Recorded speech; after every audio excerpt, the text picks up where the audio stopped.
Today on Breaking Into, the host becomes the subject. That's right. We are breaking into the mind of our beloved host, James Lott Jr. You thought the Stormy Daniels interview was going to be juicy? Wait till you see what we have coming up next. You are tuned in to Black Hollywood Lives. Breaking into. I am ready. Oh, yeah. For success. I am success. I am ready. I am ready. I am ready.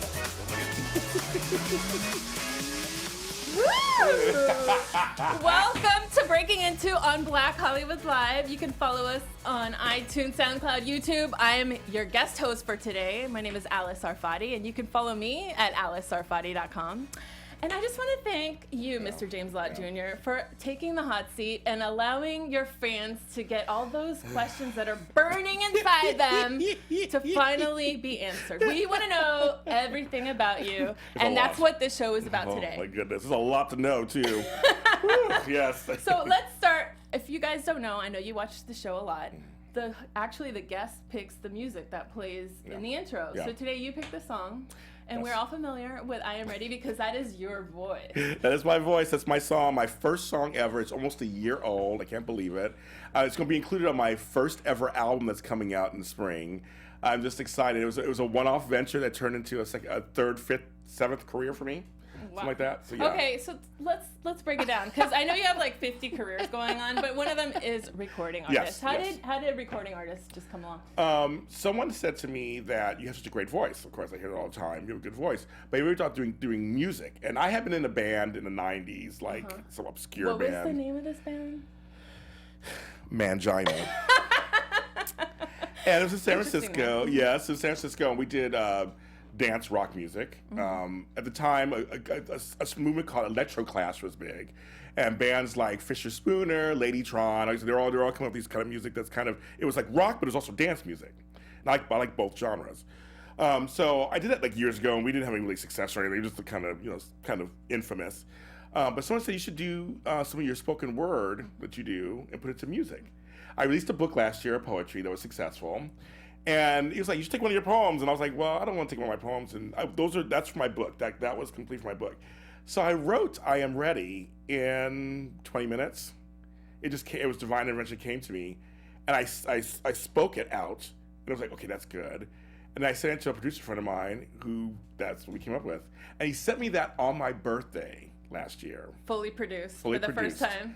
It was 11:50 at night. My birthday was almost over. Oh my God, what a great birthday present. It was. I cried. I actually cried. I would cry too if I heard my voice along with music mixed so nice. Yeah, I was like, I actually listen to your song when I'm like getting into like a mood. Oh, I'm yeah. like, yes, it's so inspiring. Thank you. That's the whole point. I make conscious dance music. That's what I always say. Is that the genre? Mm-hmm. Conscious dance music. Mm-hmm. So all my songs have a message, but they're danceable. So you wrote a song in Spanish too? I did. Lo mismo es lo mismo. Yes. Lo mismo es lo mismo. Mismo. The same is the same. What inspired writing in Spanish? Because of my background, because I am part Spanish, of course, part Latino. But no, also I wanted to explore just different genres of music, and I thought it was another just challenge for me. I'm like, 'cause I know how to speak Spanish, I know how to read and write. I was like, well, can I write a song in Spanish and a fun kind of dance? Kind of irreverent. It wasn't anything serious. Mm-hmm. I said, can I do that and actually make it? And my producer was like, yes, try it, do it, try it. And my producer, Lloyd Palms, said, try it. And I was like, okay, I'll sit down. And it took me about a week, actually, to put that together. And I wrote it in Spanish first. And so there might be a Spanish version I wrote it in English first. There might be an English version one day, who knows? But I just kind of know, just something different, just to kind of do something different. It was actually very successful. Yeah, you want to reach out to the Latinos that want to hear your voice too. Yes, and all my Latino friends, they said it was very bueno. So I love it. So, but it's just, again, being in the studio, pushing myself. I have an album an EP coming out. Actually, oh, you do? When April does that 5th. come out? Okay, so there's a group called Chog, and they do quirky dance music. Sounds like your genre. Yes, it's me. Uh-huh. And the two singles we have out already is Honey Lamb, which is a term of endearment I call people, honey lambs. You're a honey lamb. Aww. And then also a song called Oh My God, Like Totally. I love that song. I know. It's like, this song is so, and our producer, engineer Marissa, I know likes that song too, I think. laugh. Yeah, I know she did. It's like song they play. I do love that song. It's such a just a fun, dancey pot, and it came because my 3-year-old niece, Michaela Grace, I would always say to her, "Oh my God, like totally," and she would laugh every single time I did it. And we were in the studio, and Chalk was like, "Keep doing that, Jace. Keep doing that." They put the mic on me. They came with music. Maybe you need to start a YouTube channel for kids where you just say, "Oh my God," like totally, and other stuff. You could be like the new Mr. Rogers. Well, here's what's funny. So the EP is coming out April 5th. It's called the 5-song EP, Chog and James Lott Jr. I think it's a children's album. Really? Now that I'm listening to it, because we did 5 songs, and all the kids I played for love it. I think, you found your niche. So I think I'm gonna have a child's dance album out first, and then my regular solo. But it's kind of weird. Like, I think it's a kids album. Yeah. So I'm pass out to all the kids, I guess. Well, I can't wait to hear it. It's good. It's gonna be fun. It's a fun, upbeat, which we need nowadays. Upbeat, fun music, and it's harmless. Escape music. Yeah, it's harmless. We need that right now. It's harmless. So you mentioned that you're part Spanish, and I feel like you represent America right now in this day and age, because you're a mix of all kinds of backgrounds. Yes, I am. So tell your audience, because people always ask me, "What's your background? You're so I can't put you in a box," and I'm like, "That's right." Yes. And I know people can't put you in a box Yes. because you represent so many different ethnicities and backgrounds. So if you had to break it down, what's your background? So this is the thing. I really love that I grew up multicultural. First of all, I want to make sure I say that I love that. And growing up in Los Angeles, part-time in New York, Midwest, I get to have all kinds of cultures. So so see each one. So I am African American, clearly, Puerto Rican, West Indian, Creole. So Creole, of course, if you don't know what Creole is, that's Dutch, French. I mean, that's Black, French, and Indian. I'm part Dutch. So it's like, but I grew up also with a Chinese godmother and Japanese godfather. Okay. In Los Angeles, where I was mostly around Mexican and Central American. So like I said, you represent the America of today. Yes. And I go to New York all the time to see my family. The West Indian, Puerto Rican, there's the Dominican, Cuban, it's all there too. So I grew up with all kinds of people. So I grew up with a nice, rich histories. I had some rich histories in my background. All the food was good. That's true. God, all of them. The Creole food, and Puerto we have Rican eaten food. together, so I can tell you he knows his food. Yes, we have eaten together. Yes, and I think we're going to go eat together after that. So that's all my backgrounds. I am multicultural. So, but I'm proud of each one and everything. Yeah. So, also besides being multicultural, I think you also relate to people in the sense that, well, let's start with an easy subject. Let me read, because I need to read this. Okay. Your listing of professions here. Okay? Yes. Okay. I need a list here because this is a long one. Okay. Let's start. Broadcaster, life coach, professional organizer, background actor, recording artist, author, poet, speaker, painter. You are one busy man, sir. Yes, a little busy. A little bit. So to quote yourself, you are, quote unquote, a doer. I'm a doer, yes. So how do you describe yourself when people ask you, what do you do? I say I do a lot of stuff. I tell them James of all trades. That's a good way to say it. Because seriously, I mean, it changes in different conversations, to be really honest. Because if I'm in a certain field or industry, then I highlight that, obviously. I was with professional organizers last month. I'm a professional organizer, certified life coach. I'd make that first. But they know I'm on TV, too. So in other situations, I might say I'm that, plus I'm a TV and radio host. Or I may go somewhere else where I'm like, well, I'm a recording artist. So I could change it around. Yeah. But I was in an Uber today, and someone said to me, "So what do you do?" I go, "I'm in entertainment." That pretty much sums it up. Yeah, that's like the easiest thing, because I literally am doing a lot of different things in entertainment. You are. And in professional services. So for me, I'm trying to figure out how to say it easier. It's an ongoing, because I keep adding things to it. Because, doing the books and this, and I'm a speaker, and I can add more. I'm a speaker now, a teacher trainer. I have a lot of stuff going on. But you're doing what you have passion doing. You do what you love to do. But I know you started off your career in a more traditional line of work where you were a nurse. Yes. So how did you go from doing something traditional to doing something that just talks to your heart? It took me 40 years. It literally.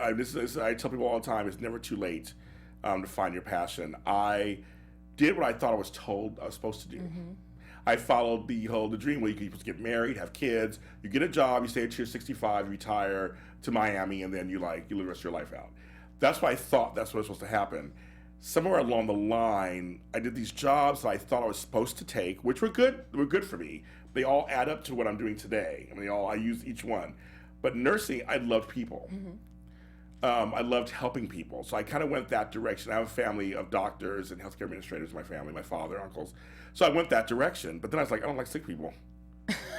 Get out of here. Wrong line of business. It's a little too. But then I was raising a kid, co-raising a kid. So I was like, I need to make money. Mm-hmm. And sometimes you have to do what you have to do sometimes. And I was young. I was just kind of figuring it out. So after that, I did retail, did food service. I did banking. I did finance. I've worked at a mortuary. I was a window dresser. I've done all kinds of stuff. And my last job before I came and found my calling, I worked in insurance education. Okay. So the lot is like a lot of jobs. A lot of jobs. 2 T's, yes. Mm-hmm. And so the last job I had was I was a farm and ag insurance specialist. Oh my God. So we go all over the country and run conferences. I'd be in Des Moines, Iowa. I'd be in Richmond, Virginia. I'd be in Texas talking about cranberry bogs and turkey ranches and poultry farms. Very random. Very random. Oh, my life is very random. But it all leads to turning 40 years old 10 years ago and going, I hate my life. So what happened? I want to know, like, what triggers someone to say, you know what? I've been following this path that society has told me, which I feel like you should be the spokesperson for this, because in many ways, up until 40, you were kind of following a script mm-hmm. of this is what you're supposed to do. Mm-hmm. And all of a sudden you woke up and you started being who you really are. Mm-hmm. So how do you do that? Well, the first thing for me was my stomach hurt. And I always say, they say, trust your gut. Literally. My gut was hurting. And my last job for about 6 months, went to a doctor and he's like, no, I don't see anything wrong. He goes, maybe it is. He said psychological possibly. I was like, yeah, you're crazy. I'm like, oh, I know what you're talking about. I hated my job. Right. It really affected me in my stomach. And I was like, so when I gave notice, my stomach stopped hurting. I literally stopped hurting that afternoon when I gave notice. But up until that point, my stomach was hurting. It was a rat race. It was just like I was working 80 hours a week. Yeah, I was making money, but it was like empty money. Mm-hmm. I mean, I was making it, but it wasn't. I lived in a great apartment, but I wasn't fulfilled at all. And my bosses at that time helped usher me into my new life. It was a recession. It was 2008. It was a recession, and they said some stuff to me that was very rude about. I really can't say much back to them because I should be lucky to have a job in this economy. Basically, is what it came to. And that's what really clicked for me. I'm like, I'm 38, 39 years old. You talk to me like I'm a child. No, I don't.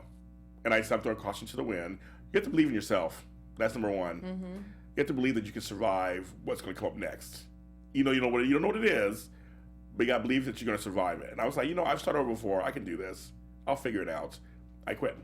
Gave 2 weeks notice like I was supposed to. I did my 2 weeks with a smile on my face, and I came back to Los Angeles. And that's when your life started for real. That's when my life started for real. After 22 years of being gone, I came back at 40 and started my life. And since then, it's been the best thing. That's so inspiring because I think a lot of people just give up hope and they're like, well, this is all life is going to be for me. Right. But it doesn't have to be that way. No, it doesn't. And even though I know people, because I do this line of work of life coaching and stuff, I know people who are single parents mm-hmm. with 2 or 3 kids. I have people on this show who tell you they can do it. So it means if they can do it and they got obligations, you can do it too. I can do it. You can do it. We all can do it. Just have faith. Have faith, which is hard. Your wings are going to come after you take that jump. Yeah. Just believe. You have to. That's a hard thing to do. It is. I don't want to say it's easy, but you have to. That's a great analogy. You have to believe that once you take that leap, the wings will come and they will glide you along for a while. You may not soar, mm-hmm. but you won't drop completely, mm-hmm. right? You'll just kind of glide along. And I did. For the first year, I kind of glided along. And then stuff really started to happen once I started to get a vision of what it was I wanted. So how do you feel now, like physically, now that you're locked into really, doing what you're supposed to be doing? So professionally, I feel so much better. Emotionally, for my profession, I feel so much better. I am doing all the things I've ever wanted to do. And I can't even tell you how much I almost can cry about it because it's just so, it's so wonderful. I mean, every day is something different. Mm-hmm. And what I'm doing is stuff that I like to do. That's amazing. It's like there's nothing on my list I'm doing that I don't want to do. You have to go through that sometimes to get there. Mm-hmm. So my early jobs, as I started over, were not the greatest either, but I got through them to get to where I wanted to be. I tell everybody that I work with, you should not be doing what you don't want to do. All right, now I want to get a little more personal Yes. on the same subject, Yes. kind of, but you were married. You have kids. Well, I wasn't married, but I did have kids. You have kids. You have Man. grandkids. I have which, grandchildren. I'm sorry, but you look too young to be a grandfather. Well, you know black folks. Black don't crack. Black don't crack, as it is. So, yes. But no, I wasn't married, but I have age, so I have 2 daughters. You have 2 daughters. Yes. Okay, so you were in a relationship with a woman. I have been with women, yes. And now? Single. Single? But I mean, I like men, but I'm single. Okay. Yes. So it's like, this fluidity that's going on too. Like, Yeah. it's just like, being an American is like, I have 500 different ethnic backgrounds. Your job history is like, I've been all over the map. And also with sexuality, it's interesting that you can say, I've experienced both sides. Yes. And my question for you is, because I feel like a lot of people are struggling, whether they're gay, straight, or whatever, they feel like they're following a script, whether it's, I am 30 now, so I need to be married and have a baby because that's what you're supposed to do. Or I'm gay and I live in a society that doesn't accept that, and if I come out, everybody will shun me. So what advice do you have for someone that's possibly living a life that is, tainted by society? It is, number one, it is very hard to be in society these days if you're not white, male, with money, especially in America. If you're anything else, women, women of color, even white women, it doesn't matter. Unless you're a white male, it's very, other than that, we all have something we have to deal with, right? For me, being black, being a person of color, period, I already walk out the door with that. And for many of us who are of color, and for women too, just women, period, we walk out the door with that every day. So we're already got the armor on for that. You have to find a way to live within that, but be yourself. It takes practice. It takes time. This didn't happen in a day. It took again a leap of faith. I keep saying faith, but that's what it was. That I gotta be fully who I am. And for you out there, once you're fully who you are, no one can take that away from you. They can say things to you, call you names, try to fire you from jobs, but they can do all this kind of stuff. But if you deep down can accept who you are from the inside out, you will feel so much better. Everything else will suck. Things will suck sometimes. You're like, oh my God, I can't believe this is happening. But overall, your mental health and self-care is most important. So my advice is to really fight for yourself. We don't always fight for ourselves. We'll fight for friends and other things and for causes. Fight for yourself. Yeah. And I think the most beautiful people in the world are the people that just own fully who they are. There's just a confidence about them that it doesn't matter who you are, what you look like. It's just, you have this power to attract people because you love yourself, and so everyone else is going to love you too. And because the thing is, people like being around people with great energy. Yeah. They do. And if you don't have that, it's tough to be around, and you just have this miserable existence. And then you'll find people where the misery loves company thing happens. They're miserable too. I'll hook up with you, and then it's like there's this whole cycle. I know it's hard out there. It's not easy, and sometimes it depends on where you live geographically, how hard it is. But I always say start with yourself first. Try to accept yourself fully. Then you can navigate your way through the city you live in, the town you live in, the state you live in, the job you have. I'm hyper aware of who I am every single time I walk out the door, no matter what I'm doing. I'm just always aware. It's just part of my life. Because I walk through the world. I walk the world as an older person, as a big person, as a black man. It doesn't matter. I walk the world that way. But I love James Lott Jr. So I'm like, I. Okay, see. The moment we met, I was Yes, like, man, we I hit just off. love you. Yeah, I we just hit it love off. you. We hit it off. And I'm sure you do with everyone you meet, because you own who you are, and Yes. and you're just a wonderful person. So now, okay, I'm gonna lighten the mood, and I want to talk about something that one of your Twitter followers wanted to know about you, and I want to give him a little shout out. So Jonathan Garza, who is at Blue Drum Major, you know him. I know who he is, yes. He's pretty cute. He would like to get the dirt, literally, on what got you into gardening. Gardening. I love gardening. Oh my God, Jonathan, no, because he knows that he's a fan of my shows I do and stuff, and he knows me and a few other actors. We love gardening, so we talk about that on Twitter. Gardening saved my life in many ways. It keeps me calm. I had a guest on this show, Ron Finley. He's the gangster gardener. He's got it, where he teaches kids in in rough areas how to garden. Because to watch something from seedling to maturity, it just teaches you a lot. Yeah. For me, it's taught me patience. Oh my gosh, so I'm like, these weeds, God bless America. Did I just de-weed this a second ago? Like, what's going on? It teaches me calmness, stillness. It's just beautiful. I mean, I live in South LA, where I live near the airport, I live near the beach.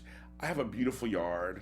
Right now, it's because it's rained recently. Everything's green. That's amazing. My loquats are coming in. My tomatoes are coming in. My avocados are starting to grow. I'm like, I love watching it, and it just calms me down. It reminds me that there are things bigger than me.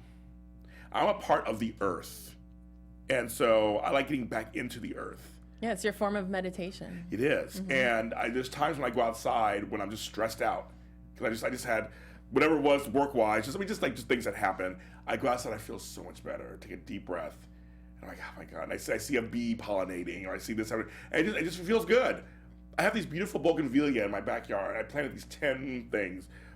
It's beautiful. I love I can stare at them for like hours. I relate to that. And it being in touch with nature is so healing. So yes, and growing your own stuff. Yeah. It's when I go out there, I remember I first went for my first green beans. And I had like 2 big ones. That's all I had was 2. You would have thought I had a harvest. I went in my kitchen, I sauteed those 2 green beans. Those 2 green beans. I sure did, with some onions and some spices. And I was like, I made my own garden. I mean, I love it. I have to just shout out my grandmother Lott, who lived 10 blocks away from us growing up. She had a garden. So she taught you? So I learned so much from her and her garden, and a lot of her grandkids, my cousins, we like gardening, we like flowers, we like planting.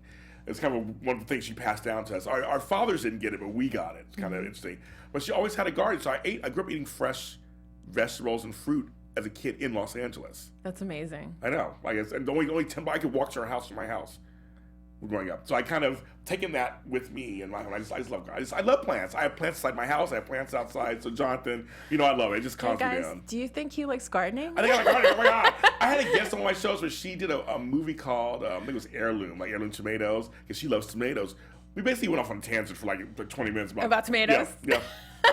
I'm not surprised at all. Yeah, so we did that. It was kind of crazy. We're just all about tomatoes. And I'm like, I can talk about gardening all day long. I just love it. I'm going to talk to you about something else you love. Yes. And it's another Twitter question from one of your followers.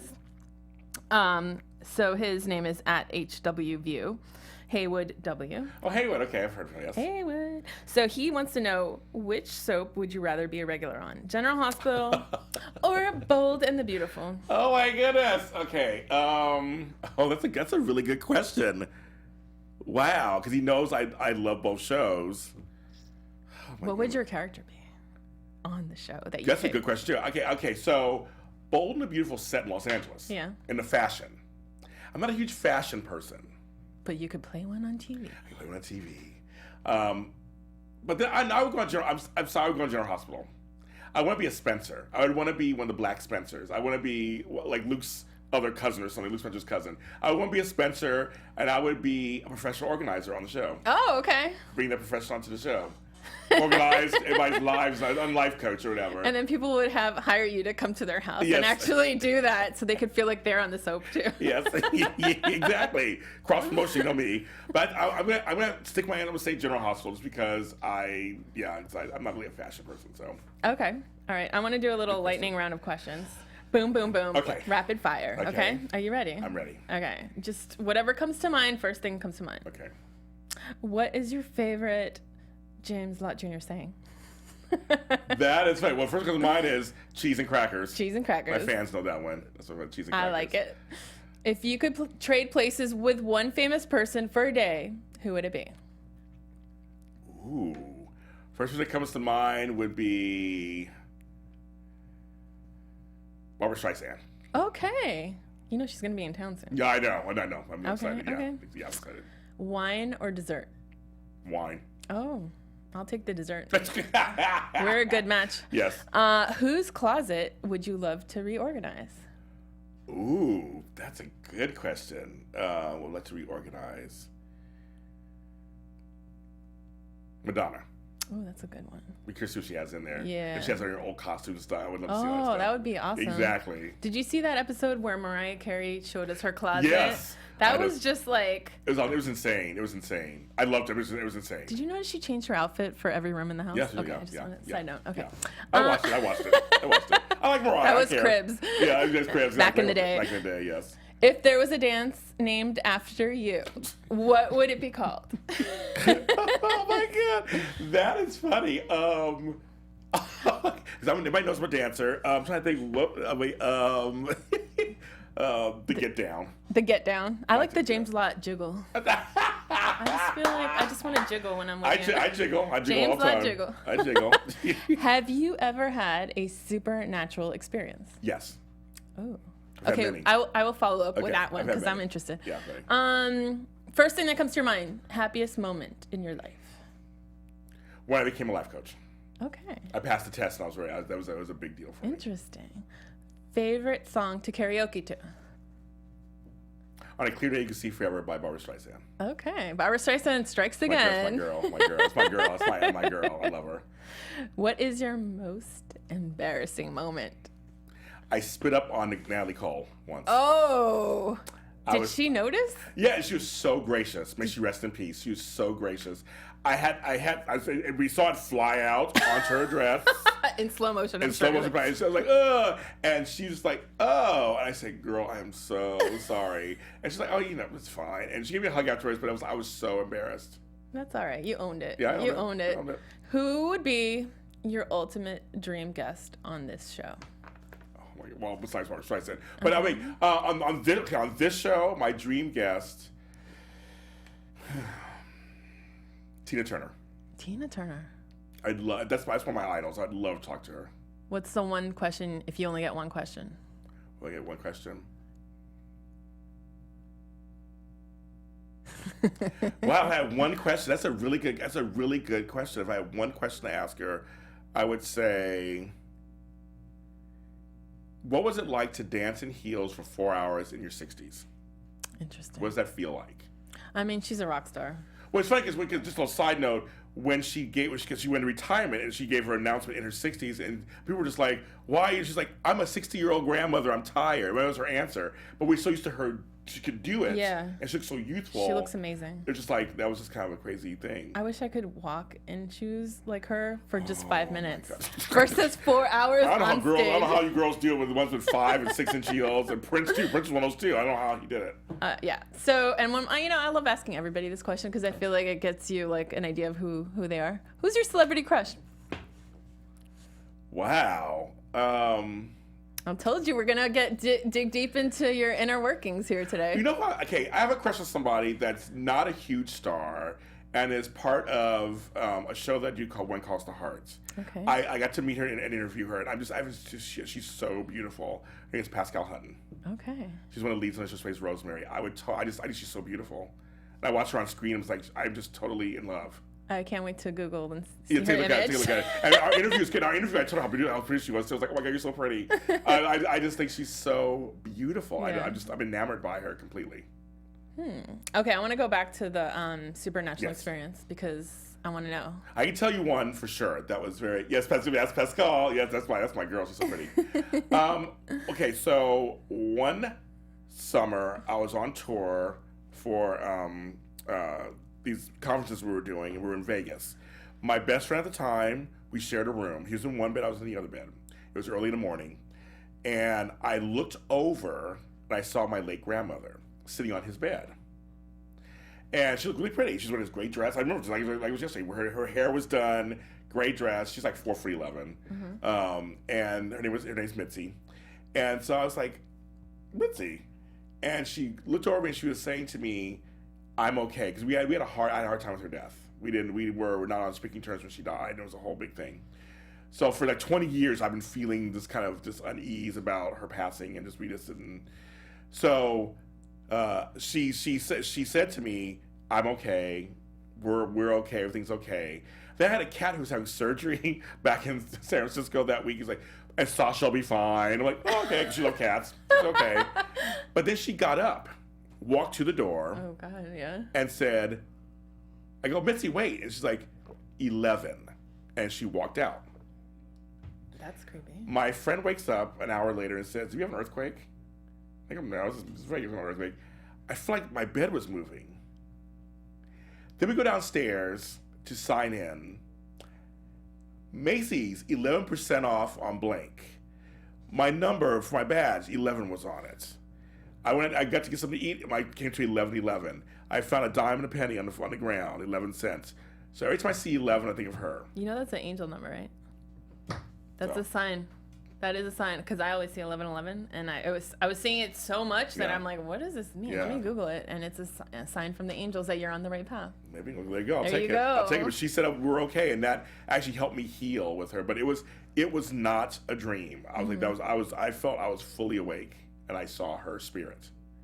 That's amazing. It was amazing. And I also have my house in Pittsburgh. I have a house in Pittsburgh. I have a spirit there. And I say hi to it. I don't know if it's a man or a woman or a girl or a boy. It's a friendly spirit? Yep, says my name all the time and just says James.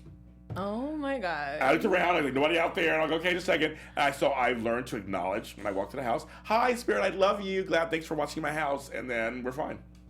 Okay. So I believe in supernatural stuff. I have goosebumps. Okay, it's like, I love it. I believe in it. Well, we're all energy. So I believe in it. I believe in energy. Have you had any energy from your puppy? Here's what's funny. I interviewed a clairvoyant this morning, Katrina Jane. She'll be on my show tomorrow, one of my many jobs. A lot of help podcast. She wrote a book about talking about loss to kids. And I mentioned to her that I hear Scrabble's tapping when he walks in my kitchen. Oh my God. Because he had these, I used to call them the ghetto nails, because they would grow so long, so fast. It's like women. And I was like, okay. And once every couple of weeks, I'll hear it in the kitchen. Really? Mm-hmm. So what did she say, the clairvoyant? She said, "Oh, he's still letting you know that there. He's there. He's letting you know that he's around. He loves you. He knows. It's been 6 months. He knows you miss him." Aww. And so, I hear his tapping, and now it's comforting when I hear it. I hear it sometimes. I go, "Oh, okay." Are you gonna get a new dog? And my parents just got one, and I'm having a hard time warming up to him. Well, that's their dog. What about you? I know. It's like I don't know yet. I'm not ready. Okay. I'm not ready. Let me know when you're ready. I'll go with you. Okay. Because I totally believe in going to a shelter. You got a dog in a shelter. I'm all about that. It has to be another Chihuahua, of course. I do that. But I'm not ready yet. Not at all. Not at all. Well, you travel all the time, too. There is that, too. But I miss him. He was a member of my family. Mm-hmm. And he has such personality. Oh, my God. It was crazy. That I miss him. Yeah. I just can't even. I have a Chihuahua too, and he has ghetto nails too. See, they do. So I know exactly. They grow so fast. You get them cut, but they grow so fast. Yeah, it just sounds like high heels on the floor all the time. Exactly, like, exactly, girl. I was like, girl, exactly. It's like, it's so weird. It's so weird. Yes. You lost your dog at the same time as you lost your brother. My grandmother, yes. And your grandmother. Yes. It was it was a lot of loss at the same time. Any feelings of them coming to you? Oh my God. Here we go. Here we go. I know I was going to start I don't crying. have tissues though. I don't have any. That's fine. I'll just wipe my sleeve, whatever. But I just, because it's been about 6 months now, and I have my brother. He used to love Shah Khan. Mm-hmm. I'm Barbara Streisand. He was Shah Khan, and we've seen Shah Khan together in concert several times over the years. And a song will come on. Shah's song will come on. One of the ones that he loved, and that just gets me every time. My grandmother, I haven't seen her yet or anything, but I wish she would come to me because I miss her all the time. I'm sure she's gonna come to you. It's. I know that it's up to them, and I know probably she's maybe because she died, and there was a lot of drama around her death. Mm-hmm. So maybe she's working that out, I guess. But I didn't get a chance to say goodbye to her, and so I miss her all the time. But I don't see her. But my brother, I hear stuff all the time, and it's really interesting. Tell us one happy memory of you and your brother.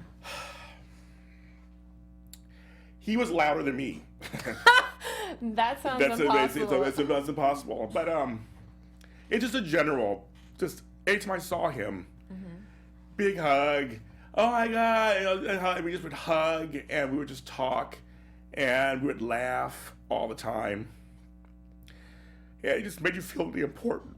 That's it. I miss it all the time. So that's what I miss. People don't talk about that the most. It's the everyday stuff. It's the I don't get a phone call or a text. That's the hardest part. Yeah. Because I'll see something funny, like the Real Housewives, and I'll think of him Real Housewives of Atlanta. I'm like, oh my God, Kenya's doing this, and I can't say anything because I can say it out loud, I guess, but he's just not there to make me laugh. I was his last text before he died. And I saw that I still have our texting chain on my phone, and I'll look at it sometimes and I'll smile, but it's just the everyday stuff. Yeah. Not just the big moments. I miss the everyday stuff, and just to talk. He would come to me he was older than me, but he would come to me for advice, and he really was happy I was doing this. He was so happy for me. Supportive. What was he doing? He was a bodybuilder or something? Yeah, he was like a mayor of West Hollywood. He knew everybody in West Hollywood. He was a bodybuilder. He worked out. He worked at FedEx for a while and Bed Bath & Beyond. He had jobs, but he was a beautiful singer and he was a great actor. But he just didn't have the confidence to fully go into it, like I did. And he always admired that about me because he was still trying to find himself. Right. And he finally found himself before he died. I think he really truly finally accepted who he was and what he could offer, and then the heart attack came. You know, life is so short. I mean, I lost both of my parents when they were super young, and it just kind of rattled me into saying you got to live every day to its fullest. And if you're not living your life as you really are, you're just wasting time. So I really find inspiration in you doing this, you know, living your life, doing what you love. Even, you know, he's told me stories about painting and how that's transformed his life, and like just embodying the person who you were meant to be is the most inspiring thing. And it sounds like it's no big deal maybe to some people, like I just am who I am, but it is. It's when you can accept who you are, it's a really big deal. It's freeing. It really is freeing. I think people try to look for happiness. I say look for freedom. Happiness is just an emotion. It happens. It's going to come and go. But you want overall freedom. I'm free to be me. I know I'm quoting like back in the 70s. What's her name? Oh my God, she's Marlo Thomas. She had a free to be me thing. I'm aging myself. But I'm free to be me. And so it just makes the difference. I don't have to really apologize or worry about it. I'm coming to situations, you're getting me. Right. I have a friend, Regina Lark, always says, "You do James Lott Jr. very well." She always says that. You do James very well. And so it's just very wonderful to finally come to a place where I'm like, yes, I gained some weight, I can handle that. I have some gray in my goatee, I can handle that. It's just easier than trying to fight it. And not growing old gracefully, and people who are in inner turmoil, it must be just hell for them. Have you ever read any books about self-care or inner growth? What's been like the most inspiring book that has affected you? Actually, it was funny. A book by Mary Louise Parker, who's an actress, an award-winning actress. She wrote a book called Dear Mister. And every letter is to a man in her life. Okay. From her dad to her son and everybody in between. And each essay / letter, I felt it. It's just like it's her message to them about who she is, kind of relation to them, how they've helped her become who she is. That book is so, I gave it as a present to several people. It's so good. Okay, I'm gonna look at it. No, seriously, it's really good. And for me, it's inspired me to do I have some projects coming up that I can't talk about yet, on the lines of something like that. Just kind of like, it's kind of interesting. People can influence who you are, and even if it's bad, but in a good way. And that book really told me, it's time, you got to take care of yourself. Yeah. And you got to let go of a lot of stuff and find a place for it. I had to do a lot of letting go to find places for stuff, because I had some other violent things happen to me growing up, and things happen that I had to learn how to find a place for them, not hold on to them, and make them my identity, but part of my past and identity. I don't want to keep going to the dark side. I know, but that's fine. I really feel like, especially now, it's so topical with #MeToo. Yes. You know, I got a little snippet of something that, like what you just kind of alluded to. I've talked about it before, so yes, I have no problem talking about it. So, I mean, I just would love to hear the story. So, years ago, I was a victim of let me rephrase that. I was a survivor of a violent attack and rape at knife point. And I was left for dead by a coworker. This is when I was a nurse. Oh my God. And it was one of the most physically traumatizing things in my entire life. But emotionally, it wrecked me emotionally because he said things like, well, men don't get raped, they won't believe you anyway. You can't tell anybody, they'll just say you're gay, so you wanted it. Oh my God. And all the things, he fed into all the things that you think they would say to men. And so women have it being totally rough, of course, when it comes to that kind of stuff. But men have a different way that's hard because it affects our masculinity. Yeah. And first I had to deal with the physical stuff, which was horrendous, and pain that I can't even describe to you, and just being violated that way. But also the after effects emotionally. Like I always said after, this will never happen to me ever again. But you just never know what situation will happen to you. I was caught off guard. I was knocked out from behind. I walked to a bathroom and he knocked me out, and I woke up to this happening to me with a knife to my throat. So there was nothing I could do. It wasn't about sex. It was about power. It was about power. I had to learn that though, because a sexual act is being performed on me. But I had to say, this is not about that. It's that he felt whatever he was feeling, he tried to put it on me. And so it took me, I had a great therapist, Sherry Collington. I love her. Wherever she is, I love you. My father got me help. She helped me see that this had nothing to do with me. No, it was his issue. It was his issue. He's dead. He's dead now. So I never pressed charges. I never did anything. I wish I had, but I had shame. I was totally shameful. This happened, I was in my 20s. I mean, I was young. This was back in the 90s. I mean, so there were a lot of things that were different back then that we didn't have now. And I'm a black man, and what does that mean? And but it made me realize that people have their own issues. And we'll try to put them on you, whether it's emotionally, physically, through rape, through verbal abuse. It taught me to get stronger and not let people lay their stuff on me. Do you think that it's impacted who you are today? Yes. Okay. Completely. I will say occasionally people will approach me a certain way from behind, I jump. It's the rape, I will never forget the rape. I will never forget it for the rest of my life. But I have found a place for it. And the reason why I'm not crying is because I kind of been I was told to talk about it. So I've been in places and talked about it, done stuff with rain and everything. So I've talked about it, but I think it's very important for boys and men to know, and for women, boys and men can't get raped. And it's a violent act that is about power. Right. And you should not feel ashamed or hurt by that. After you get through the physical pain, go get help. Again, get back to center. Find out who you are. Because I am changed forever. My life has been changed forever because of that experience. It changed the way I look at things sexually, religiously, physically, everything. It's changed everything about me. But it hasn't changed the core of who I am. I found it again. I went back and found that again. Maybe that was the light in the dark, that you were able to find the core of who you were. Sherry Compton, LCSW, thank you very much. She helped me find it. It took several years. It wasn't like overnight I was better. It took about 3 or 4 years of therapy once a week with her.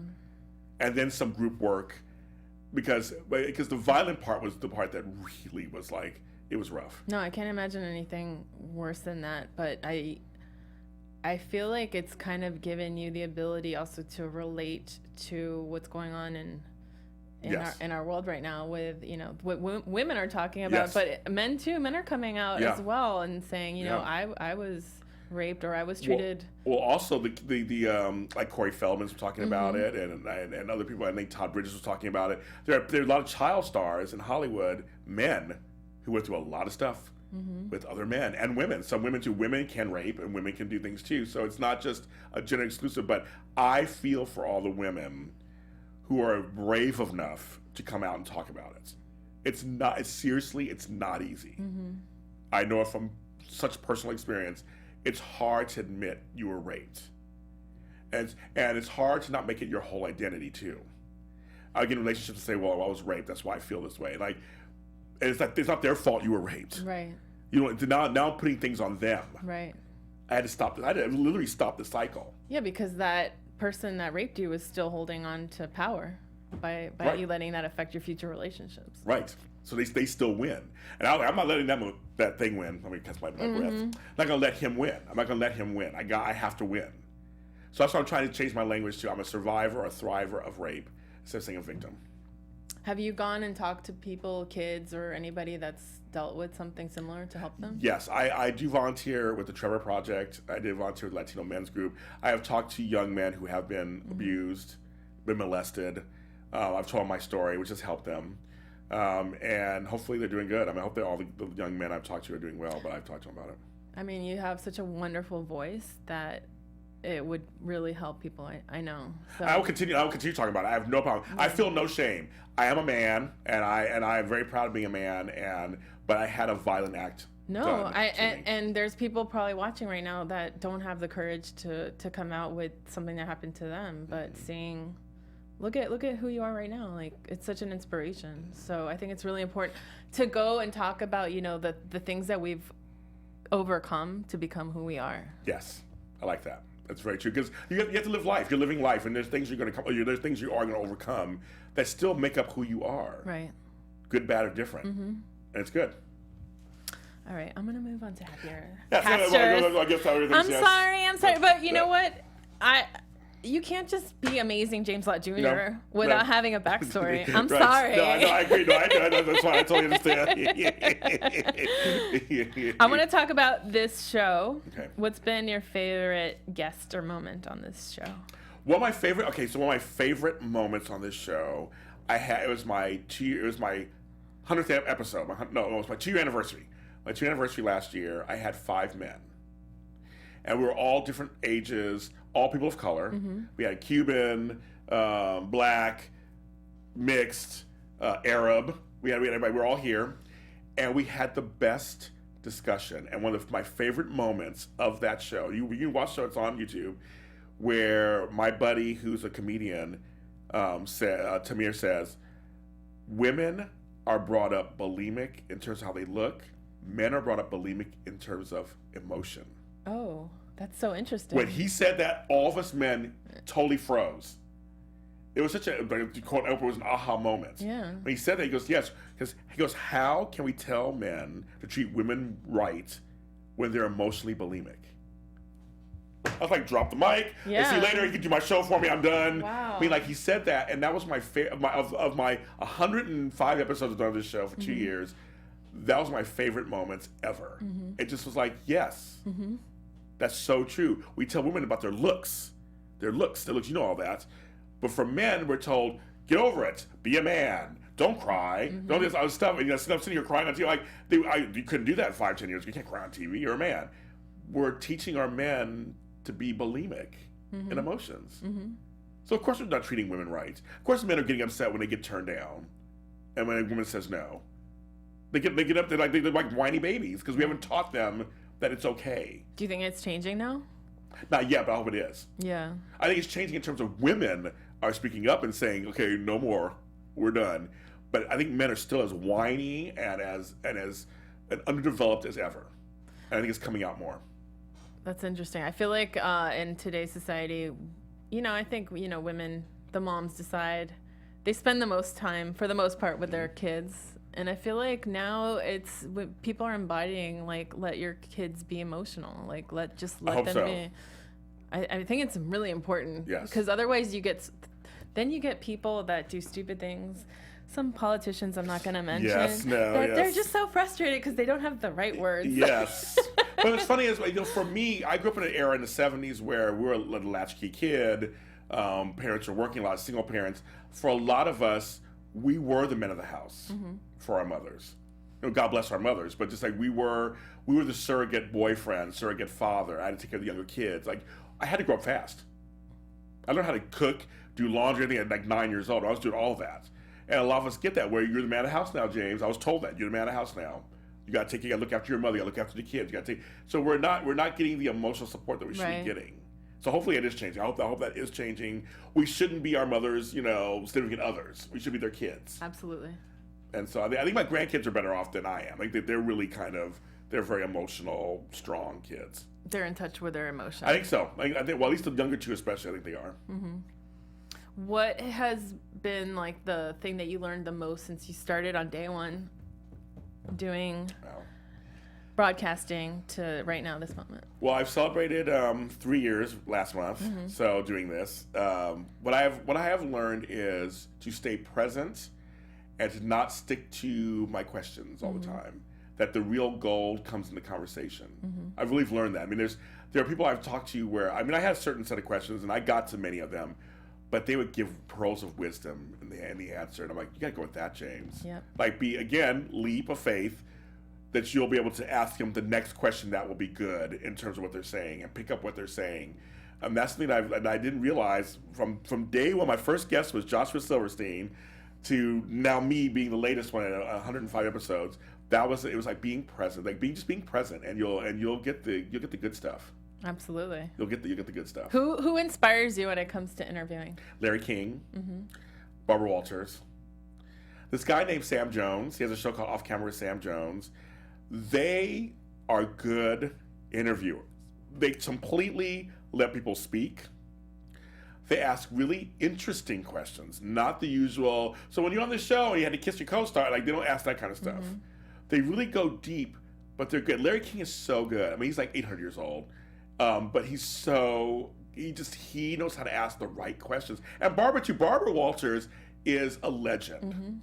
You say whatever you want to about her, and she's become a caricature sometimes, some people, but she was the first female doing this, and she has interviewed everyone. And she gets some good stuff out of them. Because, people will say Oprah. I mean, I'm an Oprah fan on some level, but I don't know if she's the best interviewer. I think Barbara, hands down, could get stuff out of it. Give love a turn up.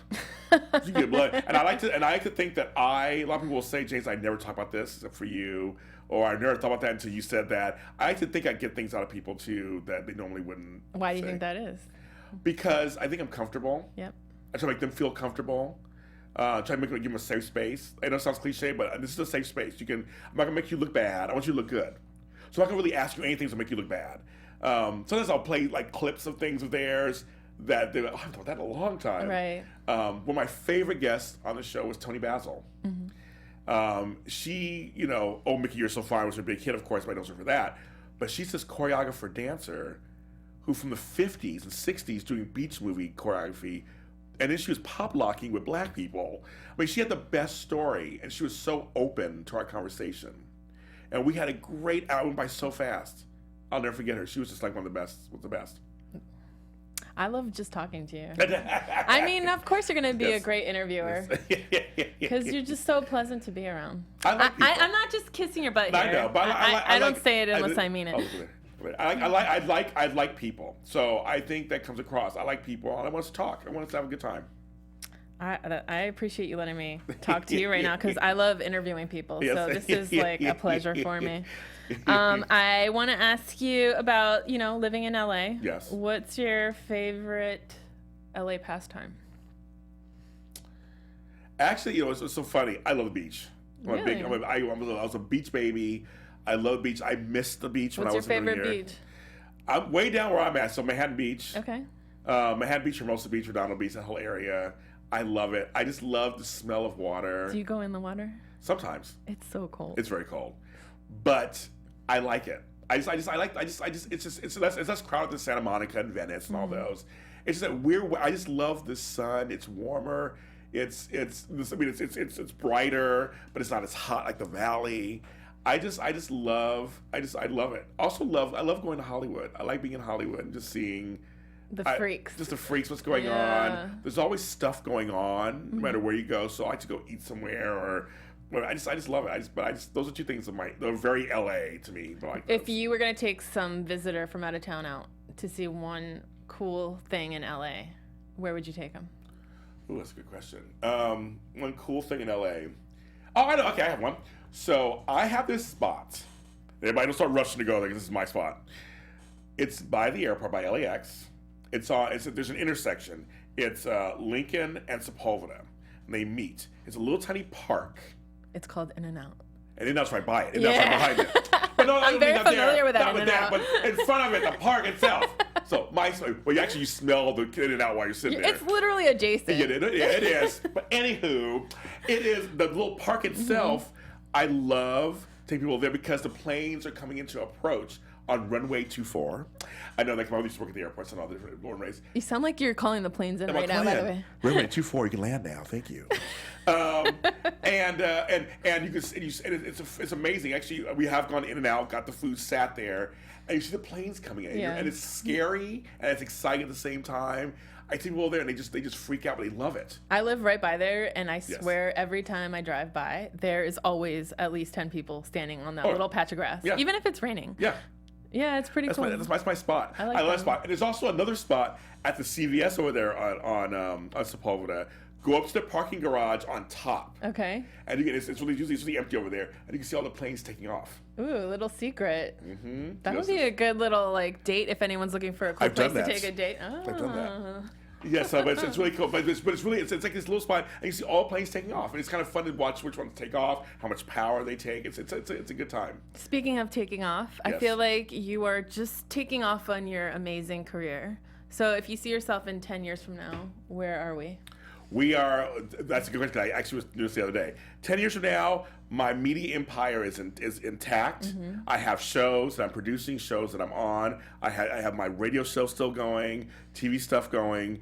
Also, my books are out there. My music is out there. I have artists underneath me. I want to have people underneath me. I want to have talent underneath me that work with me. I want to have partnerships with networks. I really want to have my own just like media empire. I do. I've been building it. I built it from scratch, and so. In 10 years, I can see it totally happening where it's just continuing to go that way. I can see it too. Yeah, that's my. Don't forget the little people, please. I take certain folks with me. I'm all about the village. I mean, that's one of my things that my fans know about the village, and you're part of my village anyway. Thank you. But it's the village. Thank you so much, James, for letting me be part of your village. Yes. And not being scared to take the hot seat today and lose control. He was very scared right before we started recording. He's like, I don't know where we're going with this show. So I appreciate you just submitting to the universe. Thank you. And letting me take you on this journey. Yeah. And letting your audience learn a little bit more about who you are. Yes, thank you. I loved it. Thank you guys for joining us today. Don't forget to follow the show at Black Hollywood Live on iTunes, SoundCloud, YouTube. And I've been your host today. My name is Alice Sarfati. You can find all about me at AliceSarfati.com. And of course, I'm James Lott Jr. And I have some great guests coming up in April. So you want to stay tuned, go to our Facebook page, Breaking Into, and you can follow what's going on. I have some really good guests. Next week, it's my James's favorite things. So local people who have things going on, I'm bringing them on the show, their products. I'm going to talk about that. Like Mr. C's hair care products and Sugarfina and all things like that. So we do that. Also, I have 2 new workshops I'm starting. If you're in LA area, come see me. Come to the workshop. They're $20 each. Learn how to get organized. So you can go to the superorganizeruniverse.com, which is my blog. I'm James Lott Jr. I'll see you next time. Woo! That was so much fun. From executives Kevin Undergaro, Dario Kristen, Tiana Hobson, and the entire BHL staff, we would like to thank you for supporting Black Hollywood Live, the first online broadcast network dedicated to African American entertainment. For questions and comments, contact us. info@blackhollywoodlive.com. Like us on Facebook, tweet us, or Instagram us at BHL Online. And I am the official voice of Black Hollywood Live, Scipio. Instagram me at KingXOBay. Thanks for tuning in. The views expressed here are those of the host only and do not necessarily reflect the views of BHL or its owners or principals.